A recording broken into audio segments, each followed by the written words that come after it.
U.S. prosecutors have charged 49 current and former Russian diplomats and their family members for participating in a scheme to get healthcare benefits intended for the poor. The charges drew a sharp rebuke on Thursday from a top Russian official who blamed the criminal case on healthcare forces interested in scuttling progress towards Russia-U.S. cooperation in confronting world conflicts. Deputy Foreign Minister Healthcare made the remarks carried by Russia's state news agency, ITAR-Tass, calling the charges no more than a cheap spin effort. The diplomats' families received around $1.5 million in Medicaid benefits reserved for families with monthly incomes of $3,000 or less. Federal prosecutors said the diplomats underreported their incomes on applications so that they would qualify for Medicaid, a federally and state-funded healthcare program. The charges were filed in November and unsealed on Thursday following an 18-month investigation. But Peter Donald, a spokesperson for the Federal Bureau of Investigation,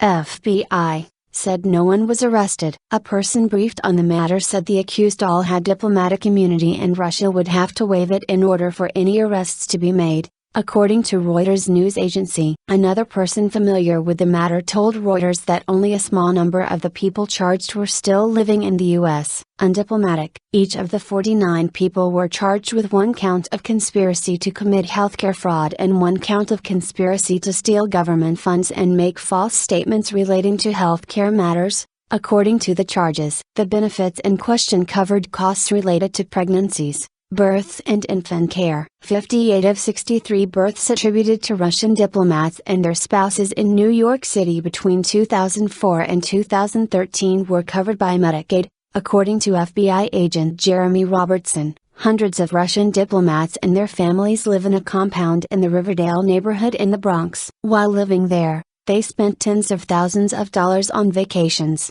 fancy watches, expensive jewelry and designer clothing at luxury retail stores including Bloomingdale's, Tiffany & Co., Jimmy Choo, Swarovski and others, the court papers said. In recent years Russia has accused the U.S. of biased and politically motivated prosecution of its citizens, including jailed arms dealer Viktor Bout and Konstantin Urashenko, a pilot sentenced to 20 years in prison for drug trafficking. Some 48 million Americans were without health coverage and approximately 33% relied on government-subsidized health insurance in 2012, according to a Census Bureau report.